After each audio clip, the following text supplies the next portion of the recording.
পরিচিত মুখ আছে। আমরা আসলে এই আইন সংশোধন করা এবং এই আইন বাতিল করার ব্যাপারে যে উদ্যোগটি নেওয়া হয়েছে সেটাকে আমরা সাধুবাদ জানাই। আমি খুব সংক্ষেপে আমার এই আইনটার বিষয়ে সাজেশনগুলো দিব। প্রথমত, স্পিচ রিলেটেড যে অফেন্সেসগুলো আছে সেগুলো একেবারে বাতিল করার জন্য যে প্রস্তাবনা সেটাকে সাধুবাদ জানাই এবং আমরা I would really urge that should be carried forward. দ্বিতীয়ত, এখানে কিছু সাজেশন বা আইনটা যদি রাখা হয় বা সাইবার নিরাপত্তা আইন যদি আমরা বাংলাদেশে চাই, সেখানে আরও কী কী বিষয় যোগ করা যায় সে বিষয়ে আমার কিছু সাজেশন আছে। যেমন এই আইনটাতে আইডেন্টিটি থেফট বা অনলাইন যে ক্রাইমগুলো আছে, কম্পিউটার যে ক্রাইমগুলো আছে, যে ফিশিং ক্রাইম, ম্যালওয়্যার, শুধুমাত্র ম্যালওয়্যারের একটি সংজ্ঞা আছে, কিন্তু বর্তমানে সাইবার সিকিউরিটির সাথে বা সাইবার নিরাপত্তার প্রতি যে হুমকিগুলো আছে, ফিশিং, আইডেন্টিটি থেফট এবং কপিরাইট বা অনলাইনে বুদ্ধিভিত্তিক যে আমাদের আইনগুলো আছে সেগুলো সংক্রান্ত কোনো প্রোটেকশন নাই।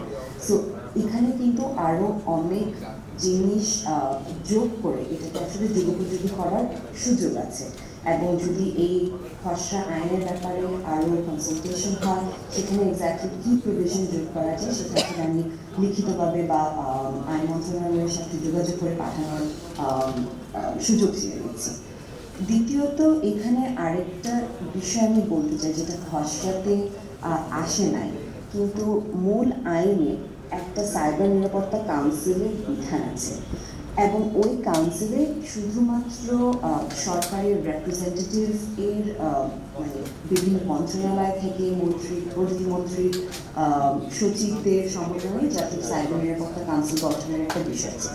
এই প্রভিশনটা আমি রিকনসিডার করার এবং সংশোধন করার একটা অনুরোধ জানাবো, কারণ এখানে কিন্তু কোনো সাইবার এক্সপার্ট নাই, সাইবার ক্রাইম এক্সপার্ট নাই, কোনো ইন্ডিপেন্ডেন্ট লিগাল এক্সপার্ট নাই।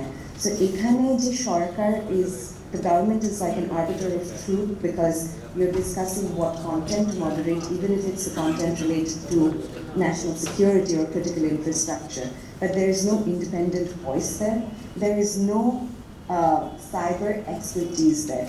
So I would really request to reconsider that provision and make it more representative, make it more effective, or possibly there could be, even if that remains in its original form, but if there is a separate committee formed of independent experts technical experts and legal experts who could actually inform the implementation and application of cybersecurity laws going forward. I will keep it at this. I really would like to submit further feedback in writing. Thank you. আপনারা এখানে দুইটা ইমেলের কথা বলেছেন। By email you can submit detailed comments. This is one last suggestion before I close.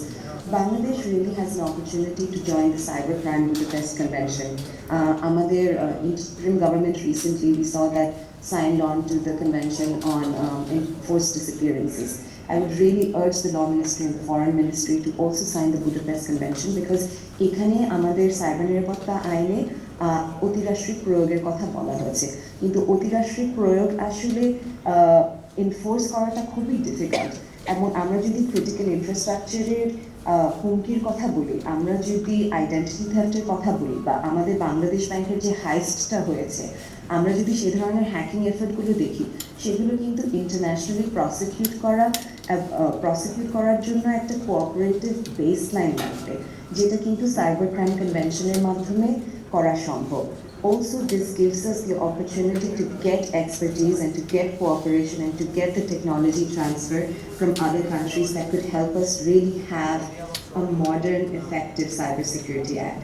So, আমাদের cybersecurity দরকার, আমাদের cybersecurity আইন হওয়া উচিত addressing crimes, and we should expand the scope of crimes that are actually cyber crimes, and definitely speech, any kind of speech, should not be criminalized.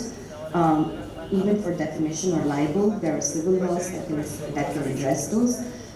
We should reform the council so we have real expertise, and we should consider international cooperation in a more holistic, effective, and modern manner.